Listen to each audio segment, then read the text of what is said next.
I sold those old beds your kids never use. Harold's smug voice crackled through my phone speaker. My grandkids needed new ones, and those were just collecting dust in your storage. I gripped the edge of my desk at the museum where I worked as a historical artifacts specialist, trying to keep my voice steady. The Victorian rosewood beds with the hand-carved headboards. I asked, already knowing the answer. My children had outgrown them, but we had carefully preserved them in climate-controlled storage for a reason. Yeah, those ancient things, Harold chuckled. Got $2,000 for them. Pretty good deal for some old furniture, right? My daughter's kids deserve nice new beds anyway, not hand-me-downs. I closed my eyes, taking a deep breath. That's interesting, Harold. And you did this without asking because... Oh, come on, Madison. They were just sitting there, and family helps family. My grandkids needed beds. Besides, you're always going on about history and preservation. It's just furniture. Just furniture, if he only knew. I glanced at the documentation on my desk, papers I'd been preparing for the upcoming museum exhibition on 19th century craftsman Thomas Winchester. The same Winchester whose signature was carefully carved into those beds frames, making them worth roughly $150,000 each to collectors. Well, thank you for letting me know, I said calmly, already pulling up my email to contact the insurance company. Would you happen to have the buyer's information? What for? Harold's voice took on an edge of suspicion. Deal's done. Money spent. My grandkids are happy with their new beds. Just for my records, I replied, since they were in my storage unit. Look, I did you a favor clearing out that junk. You should be thanking me. His tone dripped with the same condescension I'd endured since he married my mother-in-law Jane 2 years ago. Besides, your kids are too old for those tiny beds anyway. I thought about explaining that the tiny beds were actually rare examples of Winchester's early work, commissioned for a governor's children in 1862, that they were featured in multiple historical furniture catalogs, that museums have been trying to acquire them for years, but I kept them safe because they were a legacy from my grandmother, who'd recognized their value when she found them at an estate sale decades ago. But Harold wouldn't understand. To him, anything that didn't immediately benefit his daughter Amanda and her children was worthless. He'd made that clear from the moment he joined our family, constantly comparing our children, making snide remarks about my obsession with historical preservation while praising Amanda's modern sensibilities. You're right, I said instead. The kids have outgrown them. I hope Amanda's children enjoy their new beds. I ended the call before he could respond, then immediately dialed my insurance agent. Sarah, it's Madison Wells. Remember those Winchester beds we have on the special articles policy? I need to report a theft. The authenticated pair from 1862? Sarah's voice rose in alarm. What happened? I explained the situation, my anger finally seeping into my voice. My stepfather-in-law sold them without permission. Claims he got $2,000 for the pair.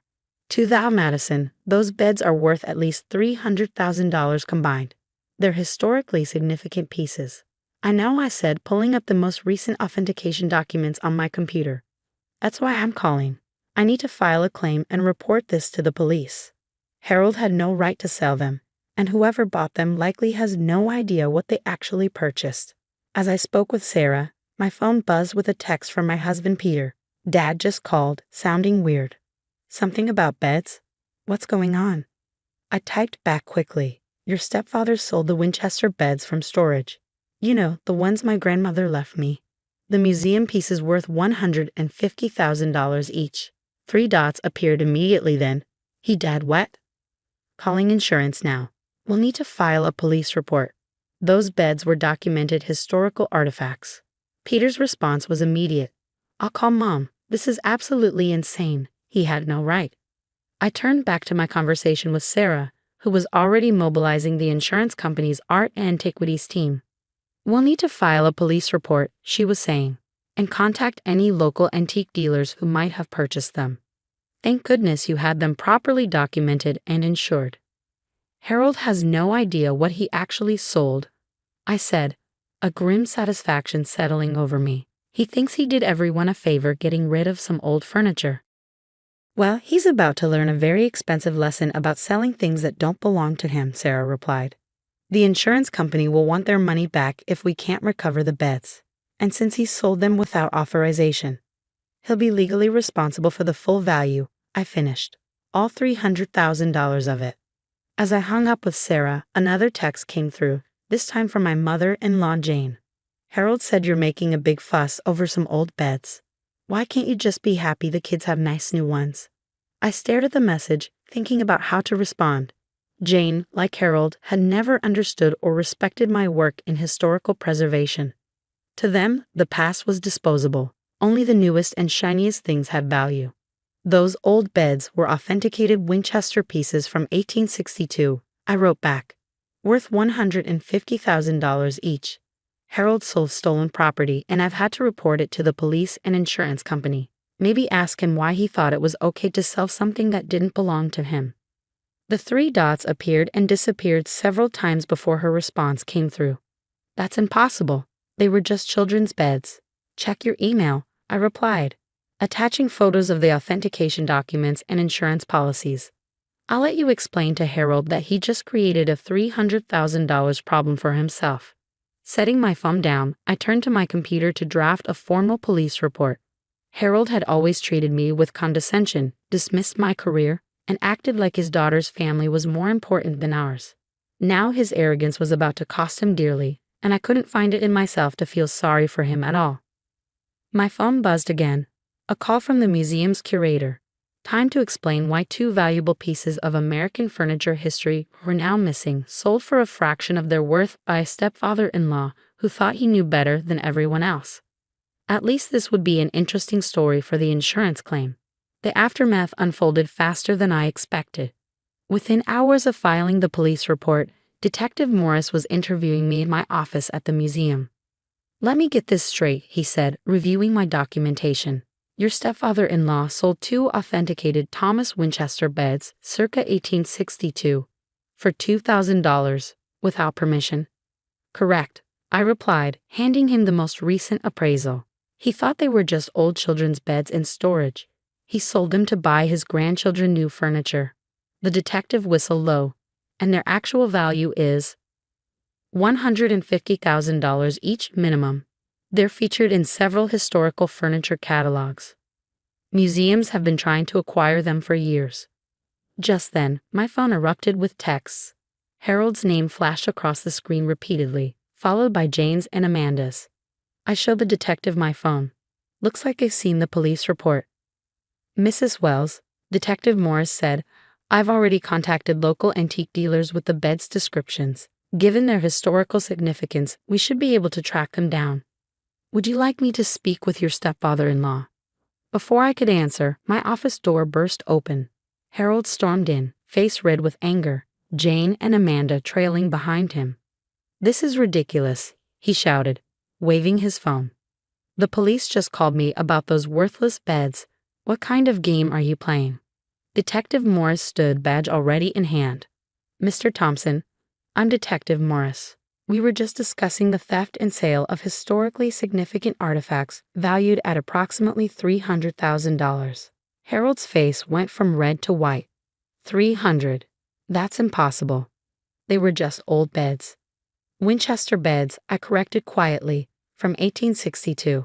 Authenticated, documented, and insured. Which you would have known if you'd asked before selling them. You never told us they were valuable. Amanda interjected, her voice shrill. How were we supposed to know? That's the point, I replied, keeping my voice level. You weren't supposed to sell them at all. They weren't yours to sell. Jane stepped forward, her expression pleading. Madison, surely we can work this out as a family. Harold was just trying to help his grandchildren. By stealing and selling my property? I asked. Property that was properly documented and insured? That's not helping. That's theft. Detective Morris cleared his throat. Mr. Thompson, I'll need the buyer's information. The sooner we locate these pieces, the better for everyone involved. Harold sank into a chair, his bravado deflating. I sold them to a dealer. Some shop downtown. Second Chances Antiques, I think. The one on Mason Street? Detective Morris asked, already noting it down. Yes, Harold mumbled. I didn't get his card. He paid cash. I exchanged glances with the detective. Cash sales of antiques often meant the dealer knew they were getting something too good to be true. And you didn't think that was suspicious? I asked. A cash payment for 2 antique beds. I thought I was getting a good deal. Harold snapped, but his voice lacked conviction. Mr. Thompson, Detective Morris interjected, you do understand the seriousness of this situation. These aren't just ordinary pieces of furniture. They're documented historical artifacts. Their sale without authorization would result in significant legal consequences. But he's family. Jane protested. Madison, you can't really be pressing charges. I'm not, I said calmly. The insurance company is. Those beds were insured for their full value. If they can't be recovered, they'll want their money back. And since Harold sold them without authorization, he'll have to pay the full value, Detective Morris finished, plus any additional damages. Amanda started crying. Dad was just trying to help my kids. We needed new furniture. And instead of asking or buying it himself, he stole and sold valuable antiques, I replied. Actions have consequences. Harold stood up suddenly. I'll go to the shop. I'll get them back. I'll fix this. Sir, I wouldn't advise that, Detective Morris said firmly. Let us handle the recovery. You've done enough damage. As if on cue, my office phone rang. It was Sarah from the insurance company. Madison, we've got a problem. Those beds, they've already been sold to a private collector. The shop owner claims he has no record of the sale. I put the phone on speaker, watching Harold's face crumple as Sarah continued. We're looking at a full claim situation here. The company will pay out the insured value, but they'll be pursuing full restitution from the responsible party.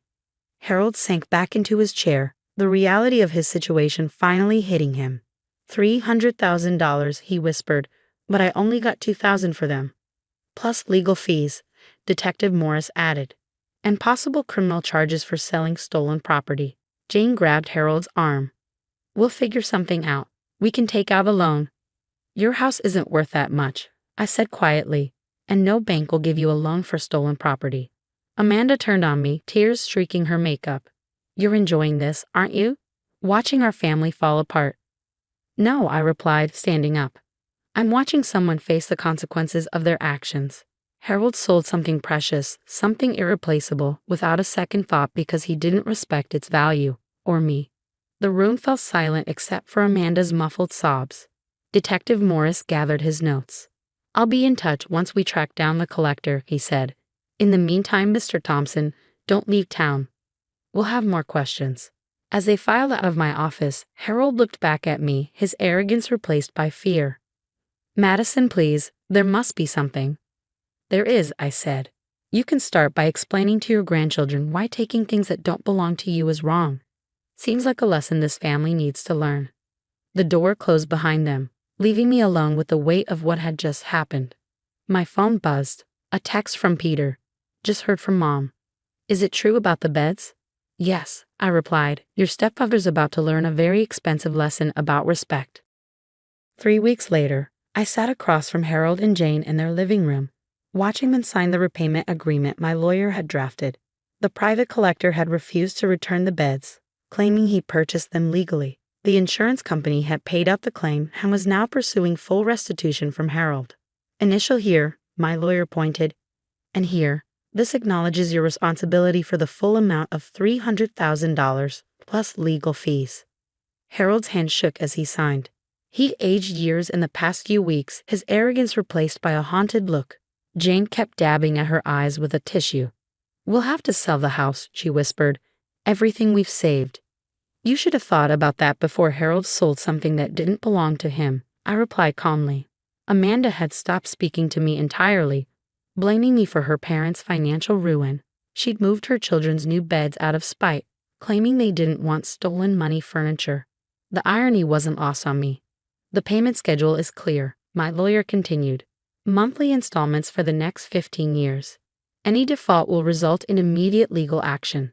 15 years, Harold muttered. I'll be paying for this until I'm 80. Consider it a long-term lesson in respecting other people's property, I said, standing up. And their professions. Those worthless old beds turned out to be quite valuable after all. As we left their house, Peter squeezed my hand. He'd stood by me through everything, understanding that this wasn't just about the beds.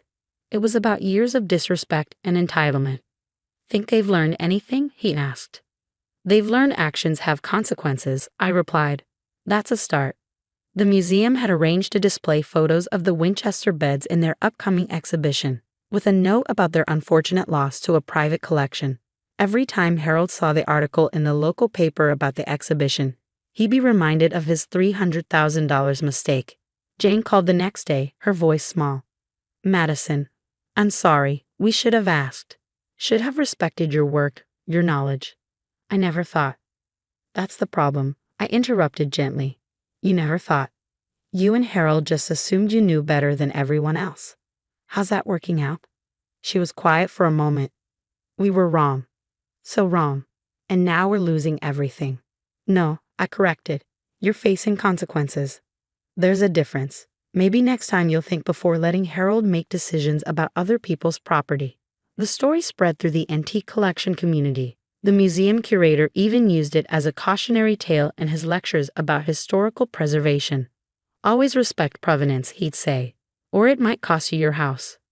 6 months later, I received an unexpected package. Inside was a handwritten apology from Harold, along with detailed photos of the Winchester beds in their new home. The private collector had reached out to him, sending pictures after learning the full story. They're displayed beautifully, Harold wrote. Not that it makes up for what I did. I never understood the value of history, of preservation. I'm learning now, even if the lesson came at a terrible price. I showed the letter to Peter over dinner. Think he means it. Does it matter? Peter asked. He's got 15 years of payments to remind him either way. I smiled, thinking of the empty storage unit where the beds had once stood. Sometimes the most valuable lessons come at the highest cost. Harold had learned that the hard way. The next family gathering was quieter, more subdued. Amanda still wouldn't look at me, but Harold and Jane had lost their superior attitude. Every month when they wrote that restitution check, they were reminded that respect isn't just about money. It's about recognizing value in things you might not understand. As for me, I continued my work at the museum, preserving history one piece at a time. And if I occasionally smiled when signing the receipt for Harold's monthly payment, well, that was just another piece of history in the making.